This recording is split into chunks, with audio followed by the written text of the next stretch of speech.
cuidado paliativo, ele não é sinônimo de fim de vida. Antigamente se pensava isso. O cuidado paliativo que busca cuidar da vida. E traz muita qualidade de vida ao indivíduo. A definição era apenas para as pessoas que estavam na fase incurável de doença. Mas em 2017, a Organização Mundial de Saúde modificou para todas as pessoas que enfrentam uma doença que ameaça a continuidade da vida. Não só o paciente terminal.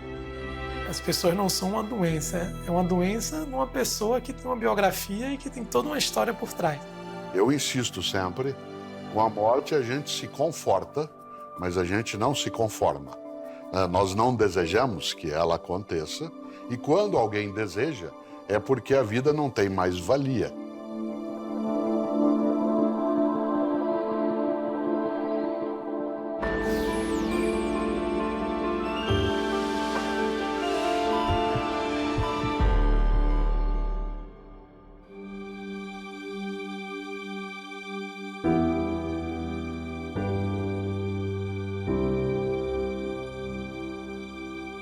Você vê os cuidados paliativos. O que significa para você de uma maneira bem genérica, bem geral?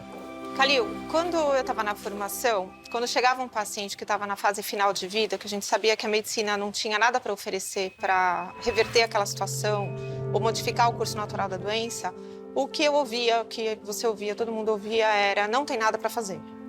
E aí eu consegui entrar numa faculdade incrível do ponto de vista da ciência, muito renomada, e eu não acreditava que isso pudesse ser uma resposta plausível para um médico que soubesse cuidar das pessoas. E aí eu fui atrás disso e descobri que cuidado paliativo é uma área da assistência à saúde que vai oferecer o cuidado ao sofrimento das pessoas em todas as dimensões, quando elas estão enfrentando uma doença que ameaça a continuidade da vida.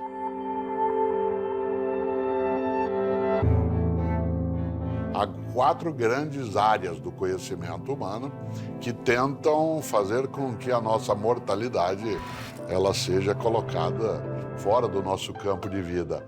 A arte, né, que busca dar uma certa eternidade às nossas aspirações e ultrapassar a natureza. A filosofia, que ao perguntar sobre os porquês, procura construir um sentido para a vida e para a vida que termina. A religião, que é uma aspiração a apreciar, a acalmar essa certeza e a própria existência finita, ou imaginar que o fim não é o fim. E, é claro, a ciência, né, especialmente no campo médico, que há séculos se dedica a afastar ao máximo, né, o calendário da finitude. Nesse sentido, é impossível. Não há nenhuma cultura, né, no sentido de sociedades humanas na história, que lide com o tema da morte como se ele fosse banal.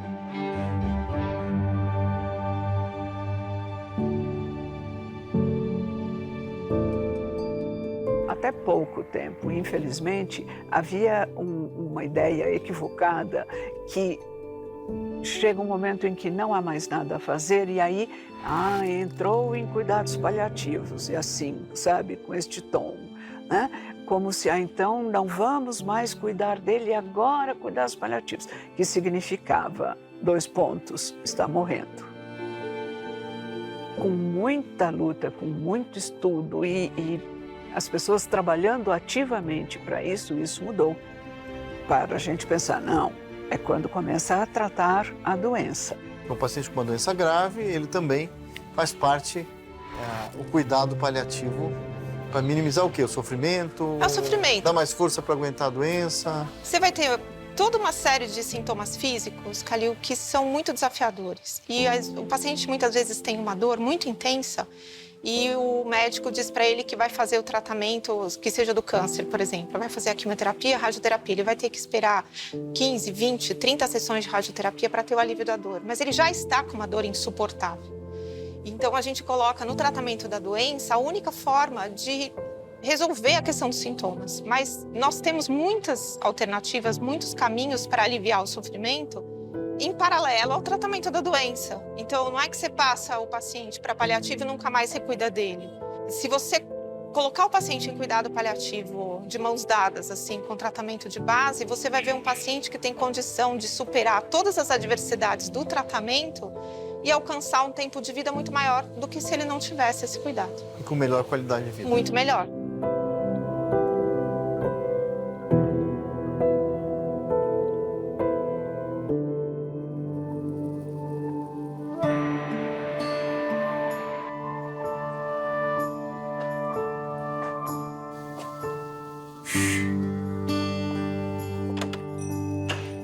Oi, bom dia. Por favor. Ô, Raul, só pode pegar o prontuário domiciliar, por favor? Isso.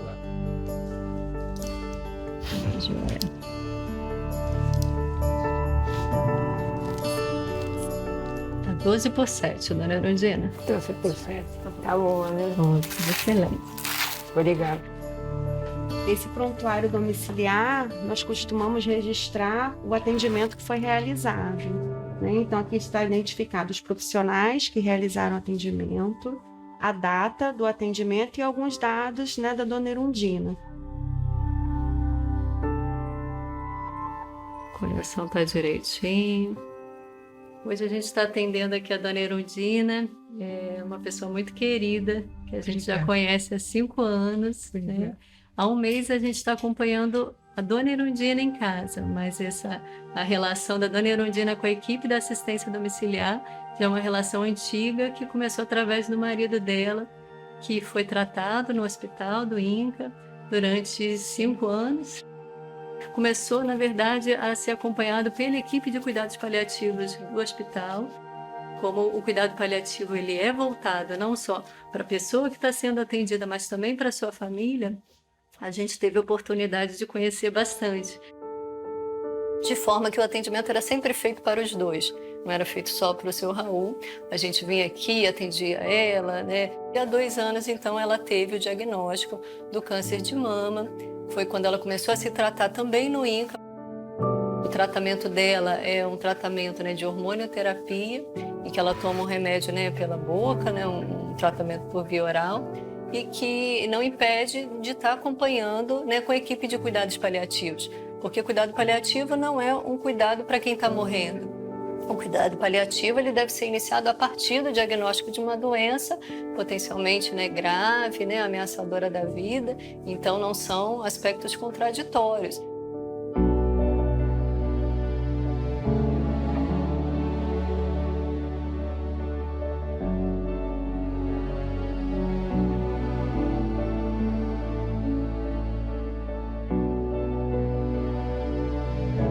A questão da assistência domiciliar, ela sempre traz um benefício comum não só ao paciente, mas aos familiares, porque dá uma certa segurança, trata o psicológico da família em cenários como foi o que aconteceu com o papai. Eu entendo que esses cuidados paliativos, eles, na verdade, eles atingem um escopo de 180 graus.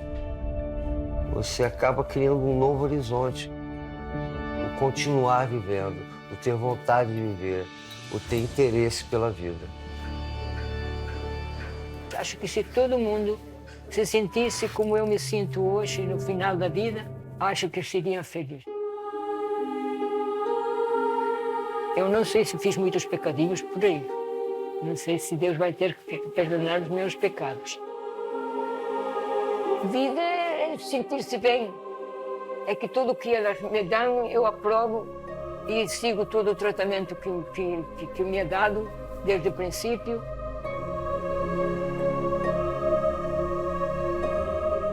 Há 87 anos.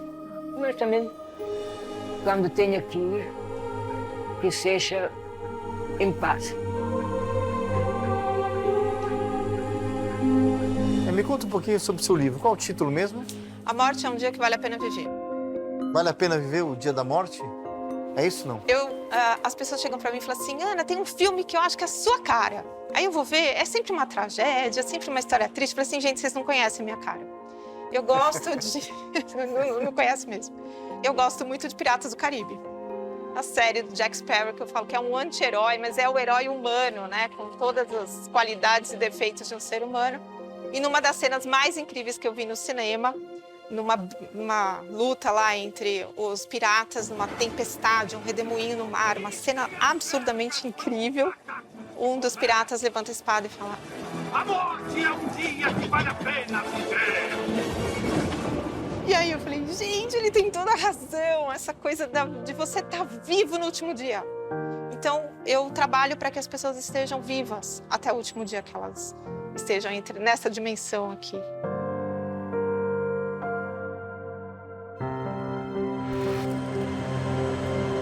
Terceiro andar, subindo.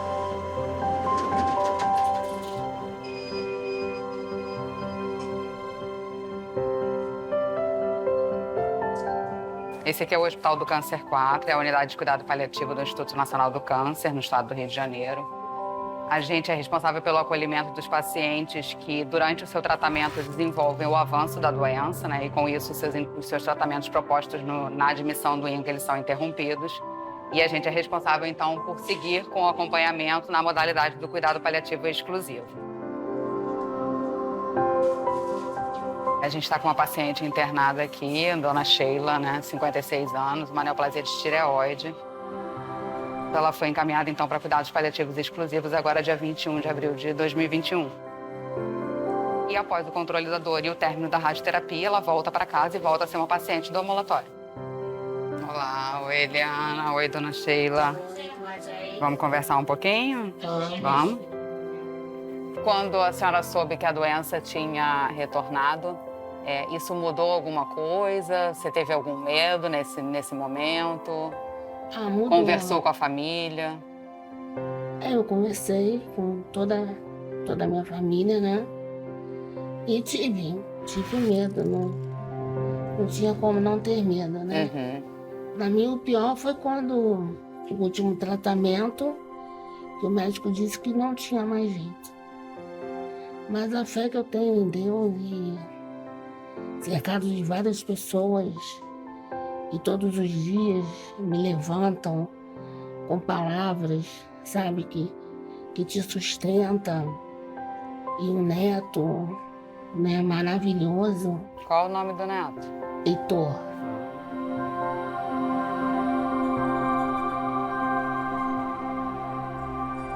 Quando eles chegam aqui, a abordagem é completamente direcionada ao controle dos sintomas, direcionada ao sofrimento psíquico, toda essa carga emocional que acompanha os pacientes que já vêm de um tratamento exaustivo, né, de anos de doença.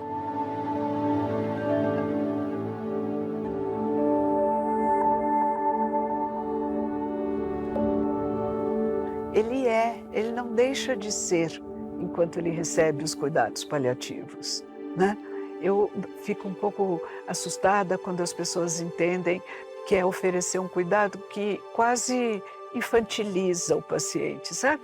Está bonzinho hoje, dormiu bem. Não é isso, entendeu? Pergunta para essa pessoa se ela está bem, como ela está, como ela dormiu, né? O que ela quer fazer hoje.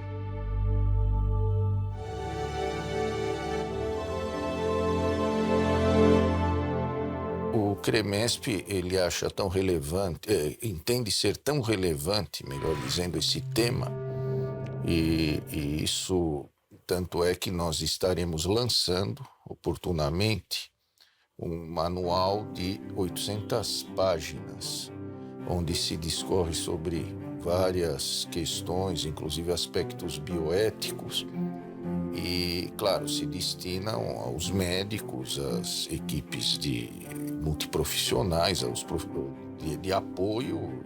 Esse é um livro com vários temas, são vários autores que escrevem sobre vários assuntos que estão relacionados aos cuidados paliativos.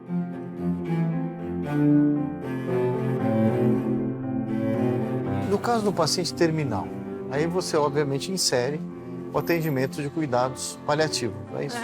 Como é para você lidar com essa situação? O paciente sabe que ele logo ele vai morrer, a família sabe. Eu, por exemplo, lido muito mal com isso, né?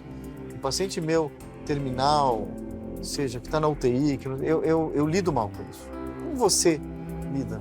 Se você me pedir para ver um doente teu, eu vou chegar e falar assim, Eu sou muito amiga do Dr. Kalil, ele me pediu para vir aqui porque ele acredita que eu posso te ajudar nesse momento que você está vivendo. Ele tem um entendimento do seu sofrimento, mas eu queria saber a sua versão dos fatos. Eu tenho a versão médica, mas eu quero saber como é para você viver tudo isso que você está vivendo. E ele vai me trazer a percepção da experiência dele. Então, porque a gente, Kalil, nós entramos no quarto do doente, a gente fica aquele tempo, a gente tem aquele registro fotográfico da cena. Ele tem que conviver com o que nós vamos prescrever, com o que nós vamos recomendar 24 horas por dia. E ele tem uma experiência que é diferente da nossa como médicos, olhando para os sintomas e os exames. Ele tem uma vivência da experiência humana dele, de adoecer e de ficar dependente. Então eu vou entrar por esta porta, que é a porta que talvez nunca ninguém abriu para perguntar. Sem dúvida, né? sem dúvida. Um ponto alto em cuidados paliativos é comunicação. E na comunicação você precisa ouvir aquela pessoa, ouvir, validar o que ela está falando, né? A gente não está falando só de alguém que está vivo até a hora que morrer. Nós falamos de alguém que está vivendo, até com os altos e baixos que a gente tem na vida. Porque a recusa ao paliativo, a fortalecimento da capacidade técnica de fazê-lo, a visão humana de acolhimento de alguém que sofre, é uma forma de abandono. É talvez a negação daquilo que um dia, né, Michelangelo Buonarroti, ele consignou no teto da Capela Sistina, que é quando tem um dedo que se estica, o outro também tem que vir. E o mundo do cuidado paliativo, em larga escala, é exatamente a pessoa, por usar a expressão de um médico mineiro, Guimarães Rosa, a pessoa que sabe que há momentos em que a vida parece um grande sertão, mas tem veredas. E essas veredas são, em larga escala, aquilo que cabe aos cuidados paliativos. Na minha família, por exemplo, minha irmã é da área de saúde também. Conversei com ela, ela falou assim, não, mas quando ele piorar, ele vai para o hospital, né? Eu falei, não, ele não vai para o hospital. Ele vai morrer em casa.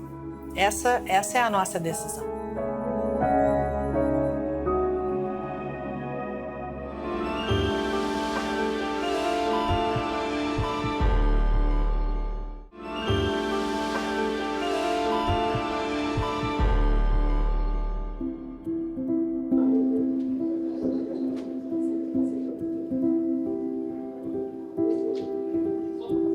Quando a pessoa está muito frágil e a gente quer tratar com muita agressividade, a gente, ao invés de consertar, a gente quebra.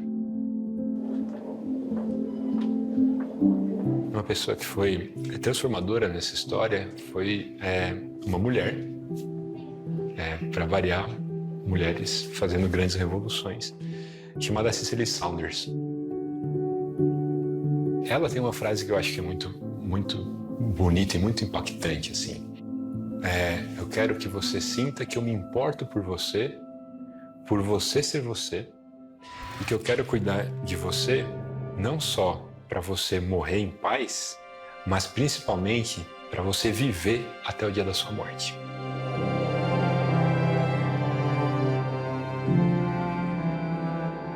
Eu acho essa frase genial, porque é óbvio, eu acho que as pessoas, elas não querem morrer, elas querem viver bem.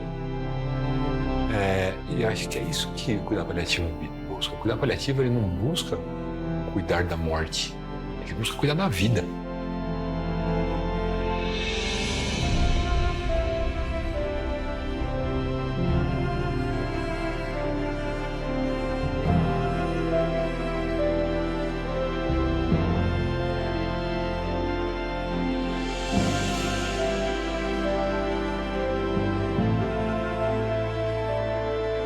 Dar mais vida aos dias e não dar mais dias à vida, né? Vamos fazer isso e tal, ele vai poder viver mais um pouco. Viver como? É assim que essa pessoa quer viver, né? Então, dar mais vida aos dias que ele tiver. Ninguém encurtou, ninguém prolongou, né? Os dias que ele tiver para viver. Essa é meio que um mantra, quase, da gente entender em cuidados paliativos, associada, atribuída a Cicely Saunders, que é um nome de destaque em cuidados paliativos, que fundou o St. Christopher's Hospice em Londres. Então, ela sempre falava isso, a gente tem que dar mais vida aos dias, né? Que essa pessoa possa viver até quando ela morrer.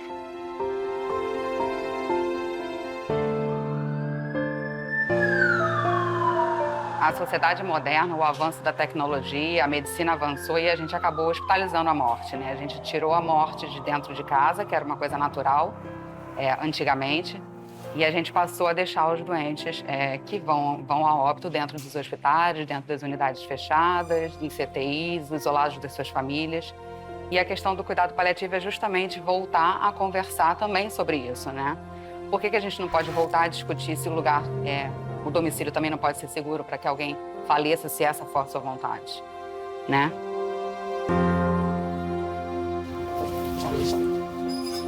Ah, não, eu vou descer em 5 minutos, eu te aviso, tá? Na UCO, porque ele vai pra UTI, né? Vai pra UCO. Bom, obrigado, viu, Daniel? E aí, vamos lá? Esse programa é interessante, né? Que as pessoas não sabem, né? Nem eu sei. O cuidado paliativo do paciente terminal, por exemplo, pode ser feito em casa, ao lado da família? Pode. Porque o paciente terminal, ele tem pouco tempo de vida, não é? Necessariamente precisa do ambiente hospitalar, não? Não precisa. O cuidado a uma pessoa que está na fase terminal da sua doença é um cuidado que ele exige pouca tecnologia e muito cuidado. Tem um conceito que foi cunhado no começo dos anos 2000, em termos médicos, que é uma definição de boa morte. O que até para algumas pessoas é um paradoxo, né? Porque a morte pode ser boa, mas o conceito é que uma boa morte é uma morte preservando o que aquela pessoa entende que é importante. Para algumas, na verdade para muitas pessoas, o que elas entendem como importante no momento final da vida é estar junto com a sua família, num lugar que seja acolhedor, de preferência na sua casa.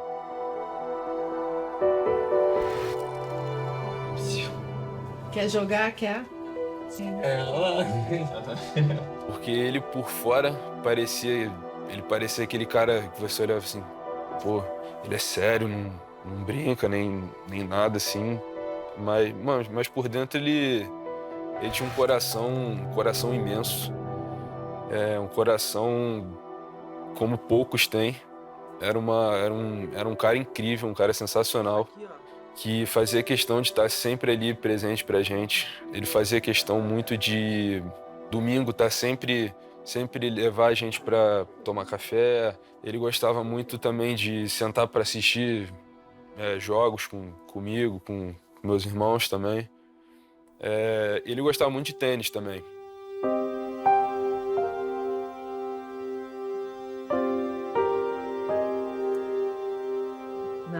Não. Em 1993, eu ingressei no programa de residência médica do INCA em anestesiologia. Comecei a trabalhar com o meu chefe, à época, Dr. Paulo Lavinas, que era chefe do serviço há muitos anos, o melhor anestesista, aliás, que eu já conheci. E do trabalho, né, começou um namoro, enfim, nós casamos, tivemos 3 filhos. Em fevereiro de 2014, ele começou a queixar de uma dor na coxa. Ele acabou fazendo uma ressonância magnética que mostrou uma lesão no fêmur de um tumor que aí nós fomos em busca e que acabou aparecendo no pulmão. E é um tumor muito agressivo, é um dos de maior letalidade que existem. A gente acabou fazendo o diagnóstico já pela metástase óssea, o que caracteriza um estadiamento avançado da doença.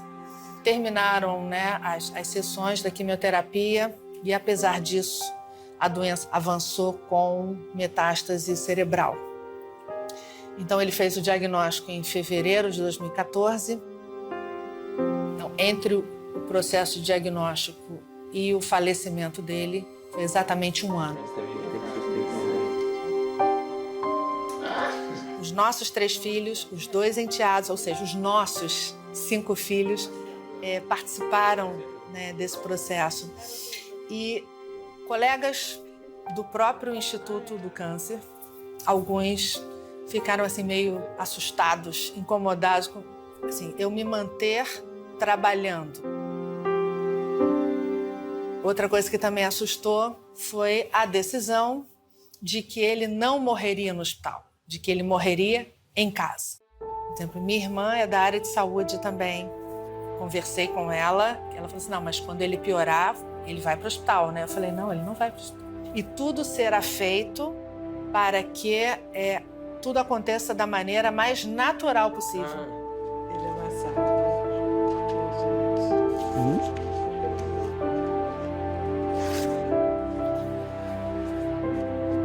Foi feito o tratamento, a tentativa de tratamento, controle daquela situação. Apesar da tentativa, a doença evoluiu. Nós demos tudo o que podíamos dar, principalmente muito amor, muito afeto, muito respeito, muita dignidade, inclusive de deixá-lo até o último momento lá, perto da gente, ouvindo as músicas que ele gostava de ouvir, né, comendo enquanto ele conseguia comer, né, comia sorvete de chocolate, então ele comia aquele sorvete, não era para alimentar. Isso é a aplicação prática do conceito dos cuidados paliativos. Você se emociona, né, doutora, falando disso? Ainda. Ele ficou satisfeito. Ele sabia que ele estava tendo exatamente o que ele precisava, então dá aquele conforto de que a gente fez o que era possível e principalmente a gente conseguiu garantir isso, o amor, os meninos ali presentes, para ele fez muita diferença, porque a vida é isso, é o processo, é a única certeza que a gente tem na vida de que ela um dia acaba. Então que seja da melhor forma possível, assim, da maneira mais digna.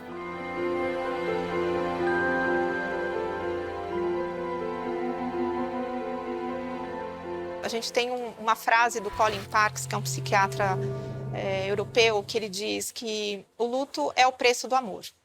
Então, se você ama muito, luto é o preço do amor. Então, se você tem muito amor, quando você perder, vai doer muito. Mas é esse amor que vai te recuperar, que vai te reconstituir, reconstruir no tempo depois da morte da pessoa, que vai conseguir fazer com que você tenha a força de seguir sua vida. Quem deixa de expressar afeto em vida tem um luto mais complicado.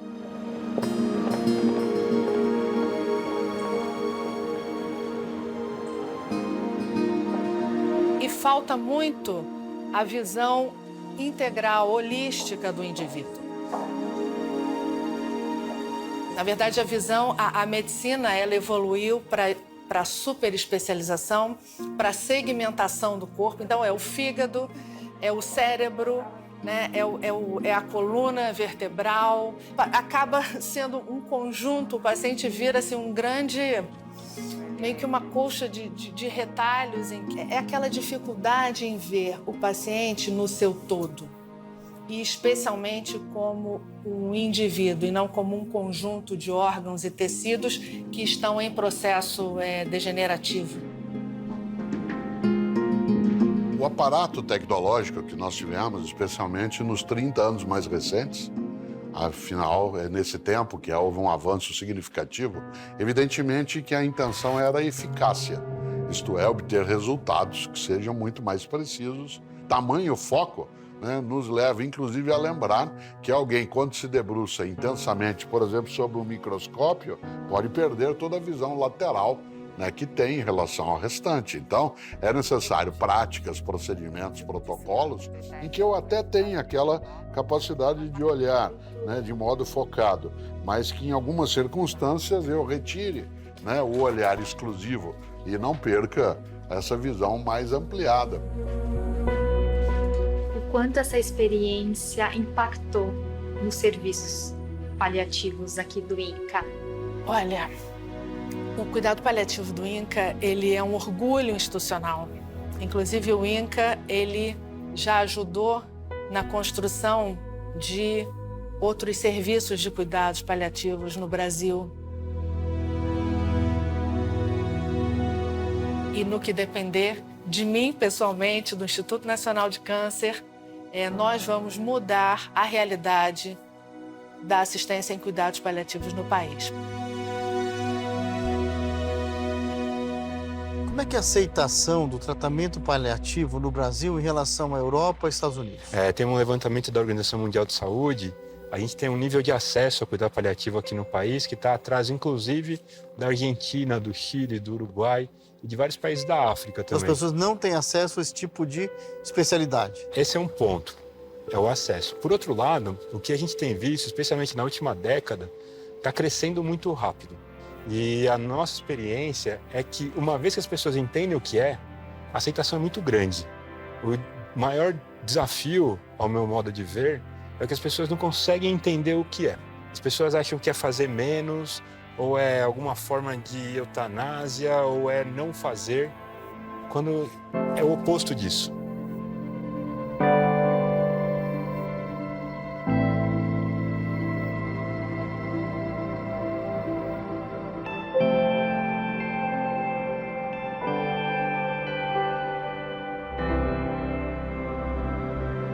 Ela estava linda e perfumada, ela não tinha cheiro de morte, porque a morte tem cheiro.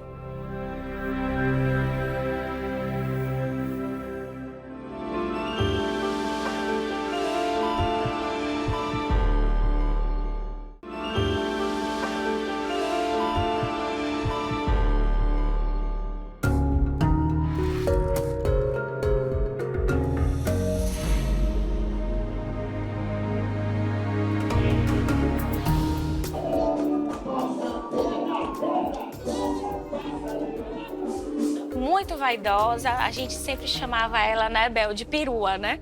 E aí eu falava assim, mãe, você evoluiu de vaidosa para perua. Pulseiras, anéis, passadeiras, ela era reconhecida pelos laços enormes no cabelo, né? Na primeira crise que ela encontrou minha mãe em casa, desacordada com perda da consciência mesmo, a gente veio para o hospital, que era referência do cuidado dela, de urgência, e o nosso médico paliativista ambulatorial, eu perguntei a ele, doutor Vitor, eu já entendi que é o fim do fim começou. Estamos já vivendo os últimos dias de fim de vida. Ela nasceu na fazenda, então ela queria, quando a gente está fechando ciclos, a gente rememora, né? Essas coisas, as coisas boas, o que traz prazer, o que lembra dos pais, dos irmãos, enfim. E aí, ela veio para cá.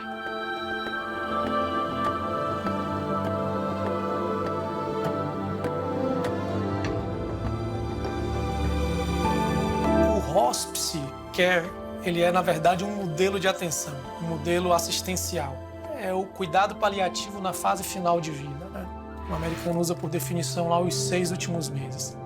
Ele pode ser feito na casa da pessoa ou num prédio, que a rigor o prédio seria um hospice facility, né? Ou um prédio hospice, que é o lugar onde você entrega o hospice care, que é um modelo de atenção.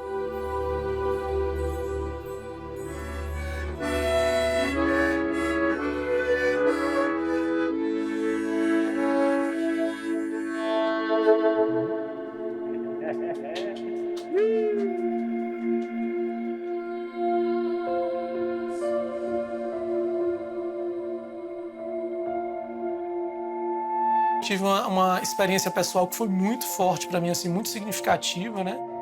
Minha avó, com 88 anos, já tinha um quadro de demência, já tinha algumas doenças associadas e a gente cuidou dela nos momentos finais em casa. Então, eu volto hoje na casa dela, no lugar que ela morou, me ver memórias desse momento, dessa despedida, e eu me sinto privilegiado de ter podido me despedir ou acontecer dessa forma, né? Com tanto afeto e com tanto amor. Então, essa experiência pessoal, ela contrastava com o dia seguinte que eu estava no UTI, né? Às vezes fazendo coisas que eu falava, poxa, se fosse meu pai e minha mãe, eu não gostaria de fazer isso, né? Então, dessa inquietação, surgiu a ideia de fazer a Florence.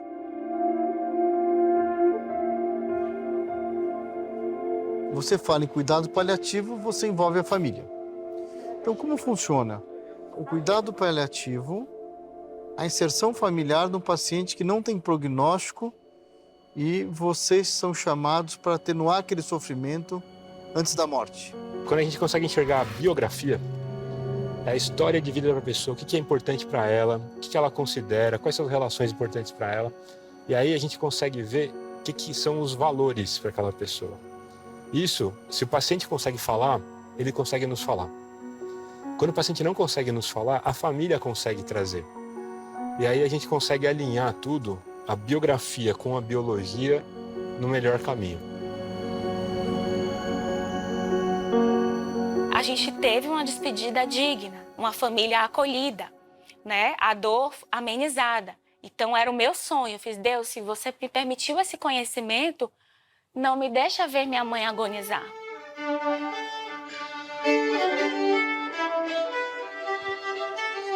Minha mãe gostava de violino e o musicoterapeuta tocava violino, então tocava as músicas preferidas dela. Ela estava linda e perfumada, ela não tinha cheiro de morte, porque a morte tem cheiro. E o quarto dela tinha cheiro de amor, de lavanda, de leveza.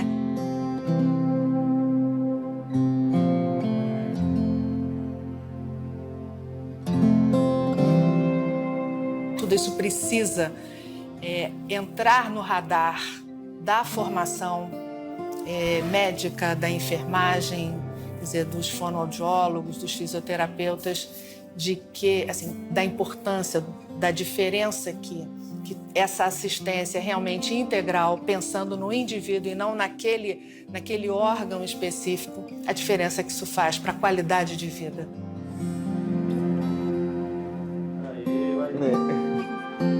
E a morte, para mim, é a entrega do TCC.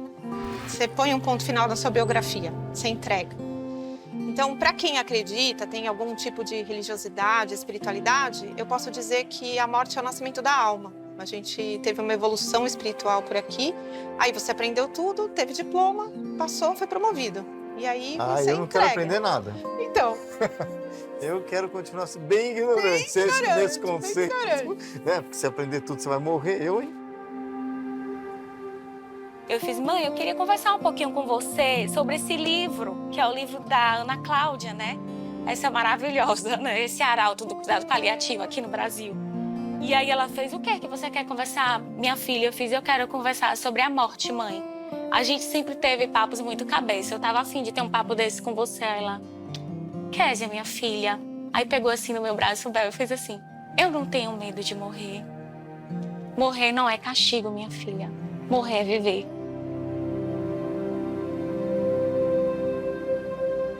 Você pensando que um dia que você não vai estar aqui e que a morte pode estar chegando, que está chegando para todos nós, você vai viver com mais qualidade, é isso que você tem mais discernimento sobre o que vale a pena você se importar, o que vale suas horas de sono.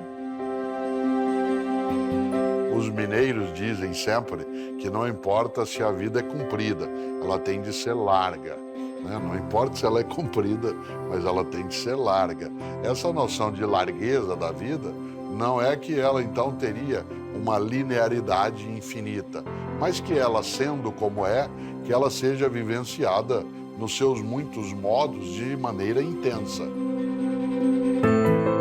Para estar ao lado de alguém que está morrendo, precisamos saber como ajudar a pessoa a viver até o dia em que a morte dela chegar.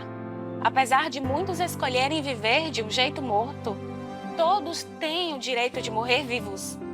Quando chegar a minha vez, quero terminar a minha vida de um jeito bom. Quero estar viva nesse dia. E minha mãe estava viva nesse dia. Na piscina de bolinha.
Tarcísio, na cidade de São Paulo, os principais traumas que chegam no complexo? A gente tem os traumatismos por acidente de trânsito. Não se mexe, tá com a cabeça parada. Em especial motocicletas, são acidentes graves. E eu aprendi os primeiros socorros do dia a dia, ao invés de você entrar em desespero, você saber o que fazer, porque às vezes os primeiros socorros é fundamental para aquela pessoa ficar talvez até sem sequela, né? Normalmente o Águia ele dá um tempo de previsão de chegada. Normalmente isso é ao redor de 15 minutos, quem tem o tempo para preparar a sala de trauma e a equipe acessar ele ponto.